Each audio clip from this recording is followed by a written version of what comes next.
Welcome, one and all. Today is October 27th, 2016, and this is Mastermind call number 98. We're two away from 100. We're going to have a spectacular giveaway for our 100th call, like the millionth shopper. That'll be coming up in a couple weeks. But we appreciate you guys taking your time today. Couple little housekeeping things. We try to keep these calls right at 30 minutes. Typically, all of our questions come at the end, so sometimes we'll run 5 minutes over, but we want to respect your time and let you all get back out to work. And we pretty much insist on participation, guys. Hit *6 and hit 1. If you have anything you want to add to the call, I see some brand new agents. We have a couple people that were going to come on and share success stories. I don't see them yet. Hopefully they're still coming. But please hit *6 and then hit 1. You'll go into the queue, and you will be unmuted. Tim, so far no one in the queue, so anything you want to share with the group? God, I thought you were going to ask me to sing. I was getting excited. Yeah, right. Yeah. The only thing I'd say is it's an interesting time in our country, and no political speeches at all, other than do make sure that you go out and exercise your right as an American to vote. And we won't be talking to you again until hopefully. I guess we will have one more call before then. But make sure if you got early voting, you want to go get it done. And maybe that's where a bunch of people are today. But we appreciate your business. Excellent. Chad, from a training perspective, I know you just started the newest mastery course. You want to give everyone an update? Yeah, so we're on, we've gone through 2 sessions of mastery. I don't know if Roger's on the call today, but we figured out yesterday that he has over an 1,800% return on investment in the last 8 months of working probate. And for any of you who have come to these calls before, you've probably heard Roger talk. He's in Arkansas. And really, he's taken everything we teach and just been really deliberate about, marketing and putting the people first and working with attorneys. He's now showing up in courtrooms as an expert, and he's been in this niche for 8 months, and he's being taken really, really seriously in his market.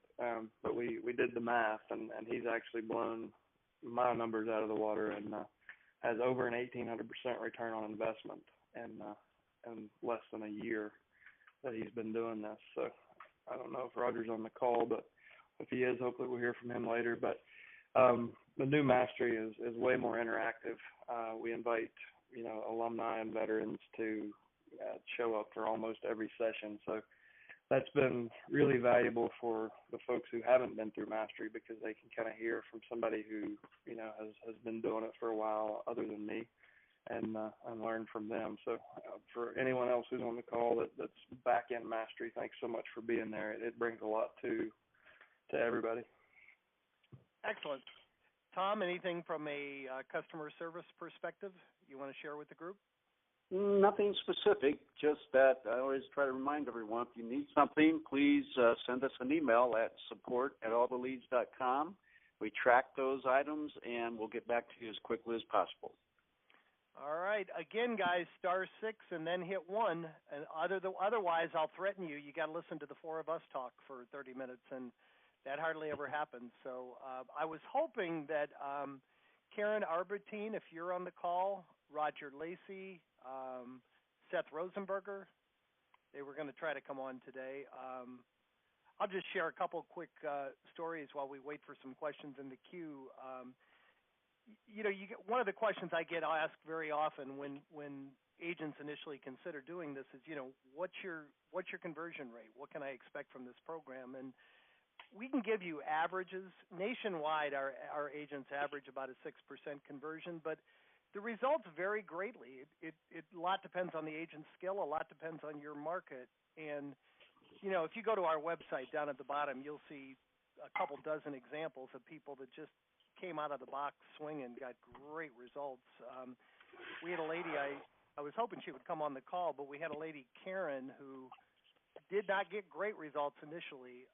I think her first 3 calls, they cursed her out, called her name, said, "Don't ever call me again." And a lot of credit to Tom. Tom is our customer service. He's really taken time to work with her, and and also Chad with the with the fast track videos, and I don't know if she's been through Mastery or not, but we were thrilled to hear she actually called this week to add another county, which really surprised us because we thought she was struggling. She went about 4 months, with a lot of call reluctance, sending out her letters, and really didn't get any results. And then last week she took 3 listings.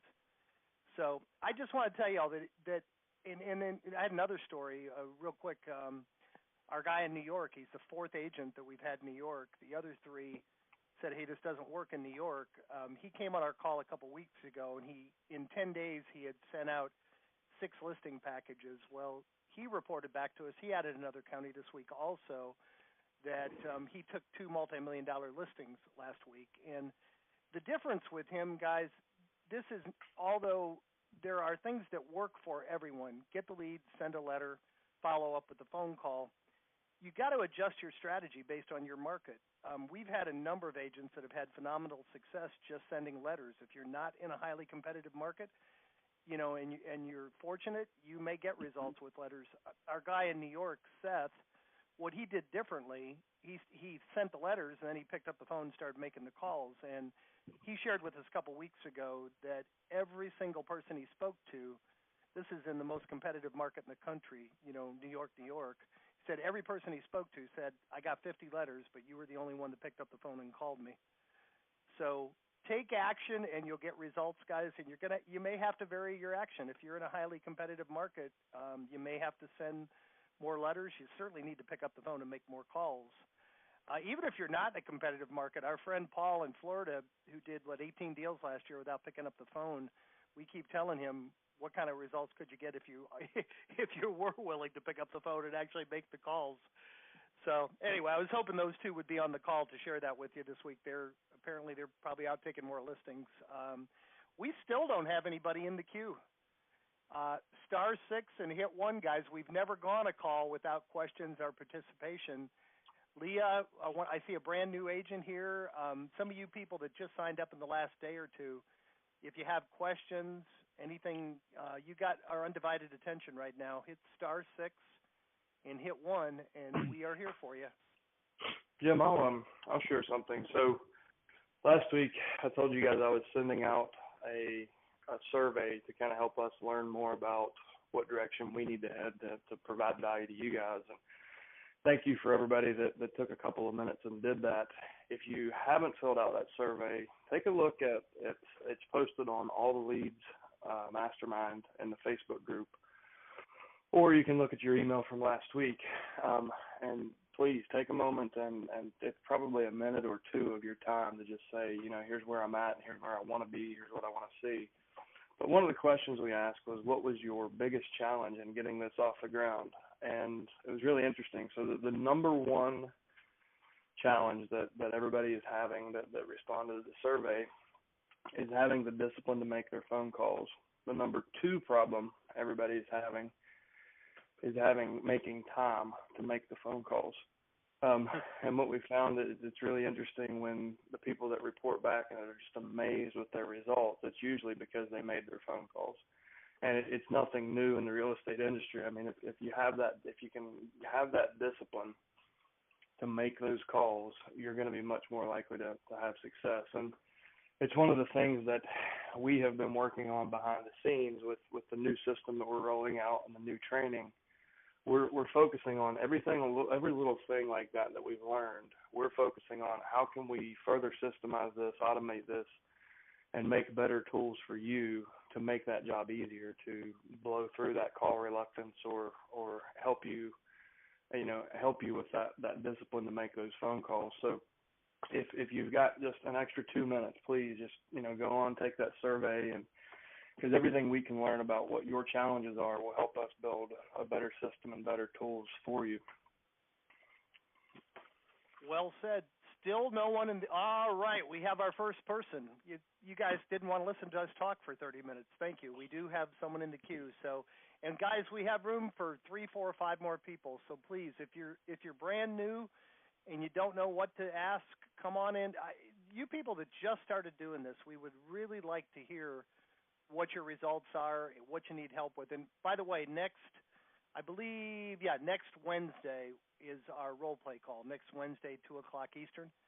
We'll send a reminder out about that. But once a month, we do a call where you can come on and actually role play with us, Chad, people that are actually have had great results with this, issues, places that you're getting stuck in making the calls. So let's go to our, so far, only person in the queue. Thank you very much for participating. You're up. Hey, this is Jim in Tampa. Hey, Jim. Hey there. Just FYI, I logged on my iPhone to begin with, and I tried the *6 2 or 3 times, and it's not showing up in your queue, so I redialed in on my desk phone. So others on cell phones may be having that problem for whatever reason. Yeah, that's unusual. I'm not sure what we can do about that, but thanks for the heads up, Jim. Sure. All right, so quick question. If I remember correctly, you all have suggested not leaving messages when you get voicemails. When I get voicemail, I do hang up and call back right away. And it is interesting how many people do pick up on the second attempt. But I do have a lot of numbers that I don't have people answer. And so I'd welcome your thoughts again about why you wouldn't want to leave messages as opposed to having to call back, 100 numbers or whatever. I think, it may be something you heard somewhere else. We encourage people to leave messages. What you may have heard is, don't try to sell anything on voicemail. Right. So we have a voicemail script that's worked, I think, best for everybody is, "Hi, this is Chad. I sent you a letter last week. I'm just following up to make sure you got it and you understood why we sent it. Give me a call at 555-1234. And just a very brief, 5 or 6 second message has proven to be kind of the best for everybody across the country. Okay, so hi, this is Chad. I sent you a letter last week. Just following up to see if you got it. Please call me back at this number. So you don't really tell them who you're with or anything. I don't, and I've tested many different messages, and I made the mistake early on of, "Hey, this is Chad with Corporate Real Estate Advisors. I sent you a letter. We actually specialize in that. Right. And I got nothing. And I learned to. I kind of took a step back and realized voicemail is about getting your phone to ring. It's not about selling. Right. So the one part that you left out that I do really like that I found to work really well is that I want to make sure you understand why we sent it. Okay. And hopefully if they haven't read that letter, they're going to go read it right now. And then hopefully the letter does its job and they call me right back. So you kind of use the two in tandem. So you're referencing the letter in your phone conversation or voicemail. Okay. All right, super. Thank you. Hey, Jim, so far, would you share with the group how many calls have you made total? How long have you been making the calls? Well, I have a big area. My first month, last month, there were, I think, 226 leads, and I have 190 something this month. I got through all 226 of the first month's leads, and I'm probably 20 calls into the ones that I got last week. So I've dialed every single number. I've talked to probably maybe 30%. I have maybe a 30% answer rate, and as of at this point, I'm getting a fair amount of people who either didn't have real estate in the probate estate, or they've already sold it, or they're not interested in selling it. Gotcha. And Jim, what time of day are you making the calls? Do you have blocks for this, or are you just doing it when you find time? In the morning, from essentially from 9 to 11 or 9 to 12. Okay. Have you tried weekends at all? Or, well, let me ask first. Do you normally work weekends? Yes. The answer is I've tried one Saturday for a couple of hours in the morning. I think it was like 10 to 12, and that was 2 or 3 weeks ago. I don't remember if my results were significantly different on that day, but yeah, I have tried a Saturday call once. Have you done any evening blocks? Once or twice I've done evening calls, and your recommended time for evenings, if I'm remembering right, is 6 to 7, 6 to 8. 4 to 7 is the window, and there's about 140% better chance that you'll actually connect with that person during that time. Okay. Well, I'm interested in making it work, so I don't mind logging in some evening hours. Yeah, I would try that. I mean, if you're hitting the right hours during the morning time, if that's not working, maybe just shift your prospecting to evenings. Okay, I'll give that a shot. Thank you, Jim. Chad, I was going to add, I had one of our subscribers call me back this week and really took your recommendation literally, and she thought that she shouldn't call at any time other than those. And I said, no, there's no such thing as a bad time to prospect. Pick up the phone, make your calls, rather have you make them at, a 20% less efficient time than not make them at all. No bad time to prospect. What Chad is referencing, I think it was what was the study, Chad? It was an MIT study? Yeah, MIT did a study of over 80,000 real estate prospecting calls. And just kind of to sum it up, Tuesday, Wednesday, Thursday from 8 a.m. to 10 a.m. and 4 p.m. to 7 p.m. You have about between the morning and the evening, I think the average is about 150% better chance of having a conversation and closing a deal during those times than you do any other time of the week. Interesting. So if you have the flexibility, try to do your calls during those blocks, but there's not any bad time to call. I think you're significantly more likely to reach them then. Is that the theory, Chad? Well, it's so the study is, if you go to subscriber resources and step 5 under make your phone calls, you can find the full study, but it was consistent. Those times were consistent with both reaching them and actually doing business with them. So more deals are actually, more initial contacts for deals that eventually closed happened during those times than any other time of the week. Gotcha. Chad, you were talking before about the survey and the biggest issues that people are having. What would you say are the one or two things that are consistent with the agents that you're talking to that are highly successful, the people that go through the mastery class? What if somebody's just starting out and saying, I want to be successful with this, other than send the letters, make the calls, try to do it in the most opportune schedule? I mean, is there any other tips that you'd give the people to really ensure that you're going to get results? I mean, as cliche as it sounds, the common denominator seems to be action. And the people who pick up our system and just do what we teach and what we've learned tend to be the ones that show up with the most success stories and put the most checks in the bank.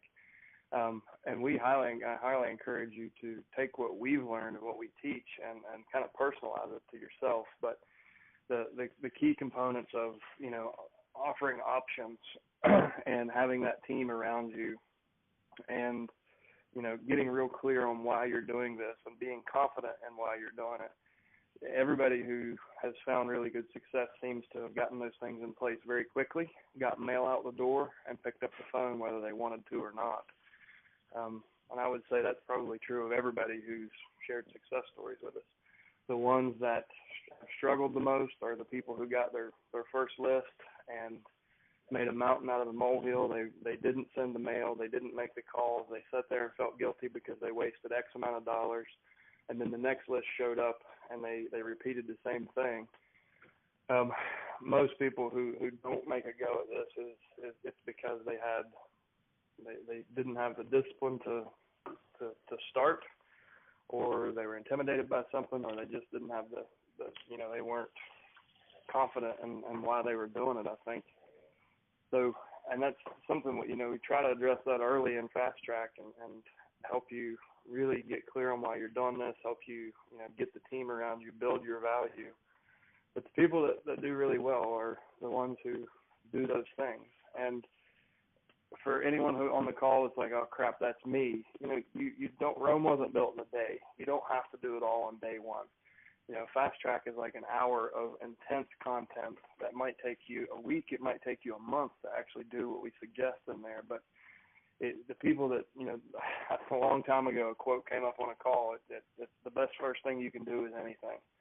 And if you just, you know, and Jim ends every call, take one thing that you learned today or heard today that inspired you today and take action on it. And so if you feel like you're hearing this and that's where you're at, you know, just take one thing, take the first step, and eventually, you know, the compound effect of that you'll be where those other people are that are killing it in probate. Yeah, I think it's interesting. A number of our most successful agents have been, you know, a percentage of them, like Bill Bird in California, were disciplined prospectors. But then we've got Roger, we've got Karen, we've got, I mean, I can think of a half a dozen people that had some pretty extreme call reluctance. And I mean, look at Roger Lacey. I think his first call, he ended up with an $8 million listing. That'll help you overcome call reluctance in a hurry when you get immediate results. And then people like Karen, I give her a lot of credit, who hung in there, didn't get immediate results, but hung in there. So I would just quote that: stick with it, guys. After doing this for 4 years, I really can't think of anybody who has actually worked this program consistently for at least 3 months, for at least 90 days, you know, that hasn't gotten some results. We still have no one else in the queue. I hate to end the call early. *6 and 1. For some reason, I think everybody's out voting today. We have about a third as many people as we usually have on the call. And if we don't have any other participants, we won't keep you. Partners, is there anything else you want to share with the group today? The only thing I was going to add is having to do with call reluctance. Having had the experience of, you know, running call center along the way as part of my background, one of the things that I learned a long time ago is that, you know, there are people who enjoy making telephone calls, there are people who don't enjoy making telephone calls, and the reality is that everybody has the capability of doing this, and even the people that I would meet early on and think, well, they're not going to have a chance of doing this. It's like anything else. If you do it often enough and you make 10 calls and you start to get your patter down and you start to get your discussion down, you're going to hear a few things along the way that, you know, may stump you and all of that. But, you know, once you get good at this, not only does it stand you in good stead for dealing with what we're doing here, but it'll stand you in good stead for a lot of other things in terms of the business that you're trying to build, not just for calling for probate or anything else. And you just got to step up and do the job. It's never going to work if you don't. At some point, you got to talk to them. So you're just going to have to do that, and it isn't that hard. It's just getting through it. So there you go. And I think, Jim, you said you may have some people in the queue now. Yeah, let's get you going. we have a couple late people in the queue, so let me go to them. Phone number ending in 2821. You're up. You there? 2821. Phone number. Hello. Can you hear me now? Hello. I hear you now. Yes, sir. Go ahead. Yeah, it's Bud up in Omaha. I had to say something, get you guys off the hook a little bit, but thank you, Bud. Hey, one thing you haven't mentioned today, and I'm really becoming religious about this part, is the money is on the right side of the database. It's working those lawyers. I mean, this week I picked up 2 referral come list me's from 2 different attorneys, and the people that I've talked to are telling me they're getting phone calls, they're getting letters from competitors of mine now, and but they chose me because I was referred by the lawyer. So, and these are repeats with these attorneys. I think these guys, the lawyers, are good for maybe 1 a month out of each lawyer if you work it right. Great point. So that's all I got to say. No, thank you, Bud. And Bud's a veteran. Bud, I think you've been with us almost a year now. You've gotten phenomenal results, and you work 13 months. 13 months. Wow, that's awesome. Yeah. Only seems like a year. That's great. Yeah. But that is one thing. I always tell the agents, you know, call the executor first. It's the path of least resistance. But then, by all means, reach out to the attorney. The executor can give you one deal. The attorney can give you a career worth of referrals. And Bud, how many leads do you get a month, Bud? I get about 120. And when you go down the attorney column, how many attorneys do you think that represents? Well, as a matter of fact, just this last Monday, I mailed out let's see, I had 125 leads, and I mailed right at 100. Well, I sent duplicates to the attorneys. Probably right at 110 out of 125 were different lawyers. But yeah, there were several that were repeats. So there's 15 in there possibly that are doing more than one probate per month. Right, and I sent one of my favorites who just sent me a nice referral. I think 2 or 3 letters, and I called them up and apologized since my assistant did it. But anyway, they laughed, and I thought that's fine. I don't mind them knowing that I know who their clients are. Sure. Yeah, no, I was going to say go down the attorney column, start with the ones that have the multiple deals because, and reach out to them. If you can get past the gatekeeper, hey, you specialize in probate, so do I. What would it take or, what can I do to earn your business that you'd start referring deals to me? Okay, that's nice to get them before they hit the courthouse. Go ahead. Yeah, and the paralegals, that's the place to be because I hardly ever talk to the attorneys themselves. Maybe just shake hands, meet them once in a while, but the paralegals are the ones that are getting the work off of their desk. So they're the ones. Yeah. When you make the call, Bud, what do you do to win over the paralegal? Well, in what I'm doing, in the most successful cases, I've got several cases where phone prospecting the lawyers isn't working any better than any other way of prospecting the PRs. But what I'm doing, what's very successful is working a PR case and getting a PR half interested in using me, and then talking to the attorney and starting a dialogue.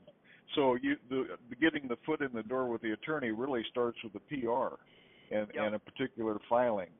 And I work it specifically through a filing. I tried it blind prospecting the lawyers several months ago, and that was just a dog. But once I get any kind of a PR calling me up, I've had them call me from Tampa, Florida, and Ohio, and all sorts of places for Omaha houses. Then I circle right back to the attorney with your data and start Mr. the Johnson, dialogue. Attorney Smith, Mr. Johnson. I was just speaking to Mr. Johnson. He asked me to get in touch with you to discuss his probate or getting his probate sold. Gotcha. Yeah. Makes sense. And then I do a little stand-up presentation in the lobby with them, and away I go. Perfect. That's excellent. Yep. Anyway, that's all I got. Don't leave the lawyers out.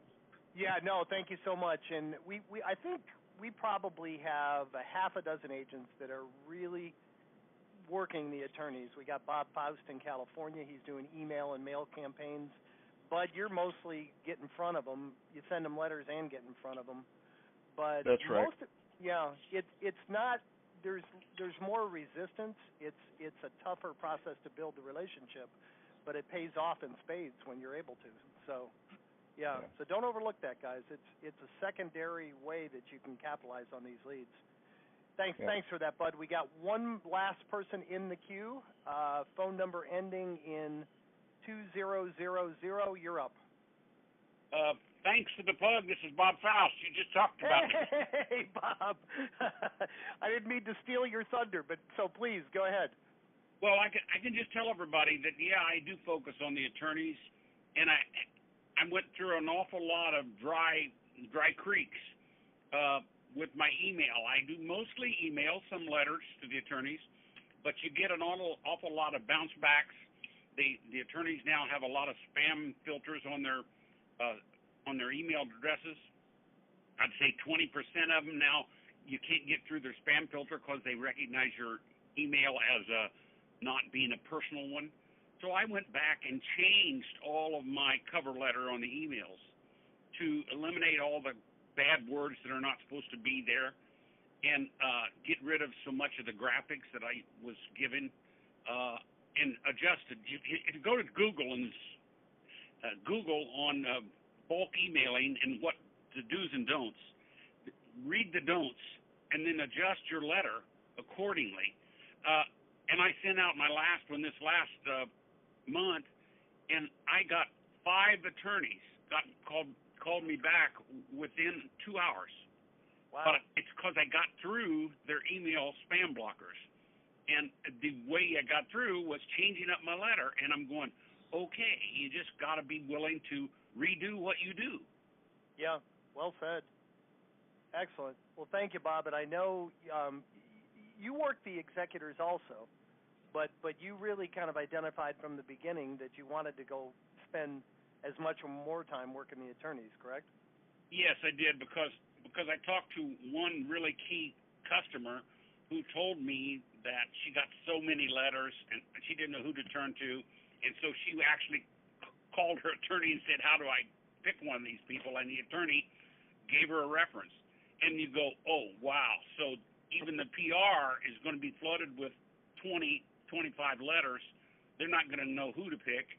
And the key is, if they got somebody they trust who is their attorney, get that attorney to refer you, you're in like Flynn. I can't remember. A couple of years ago, we had someone, I think they were in Florida, but I thought it was ingenious. They would call the executor and say their attorney told them to call, and then they'd call the attorney and say the executor told me to call. So, you know, they would always reference the other, and they felt like it really, their pass-through rate was significantly higher doing it that way.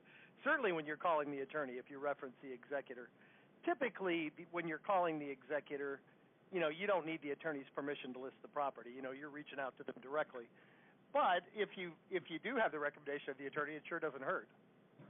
Sure, yeah. Yeah. And again, Google the do's and don'ts of mass emailings and how to get the open letters to get through the filters. I thought originally I could put RE : and then the account number in my header. Right. The subject line, and it turns out RE : is one of the things that spam filters look for, and they don't like it.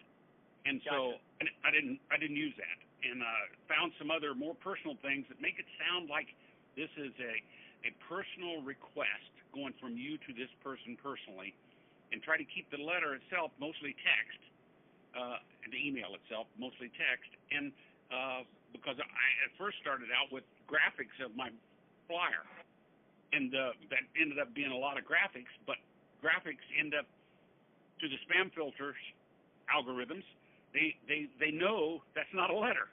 When it's all graphics, it's some kind of advertisement. Gotcha.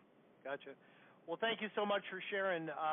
And well, for some reason, we had an incredible number of people show up late for today's call. Like we said, everybody must have been out voting. But thank you to the two of you for participating. The three of you, I think, that actually participated in the call. And thanks for, we always say, guys, when these calls are 90% brand new people, because most of the time people like Roger and Bob and Jim, you know, once they get successful with this, they don't always come back for the calls. So we really appreciate you guys coming back and sharing. Partners, anything you want to add before we wrap it up for today? Not me, bud. Go get them. Right. Chad, anything you want to add? Nope, I'm good. All right, guys. Thank you so much. We are going to be in a meeting next Thursday, but I'm assuming we'll go ahead and have the call as scheduled. I always like, next Wednesday, 2 o'clock Eastern. Don't miss the role play call. They're recorded. They're posted on our website. If you want to participate live, anywhere you're getting stuck, anything you want to practice, come to that call. And as always, guys, you took 30 minutes to be here today. We really appreciate it. Take one idea, one thought, one thing that inspired you from this call. Go out and put it into practice and come back and share it with the group next week. Thank you so much, guys. Make it a great week. We'll talk to you soon.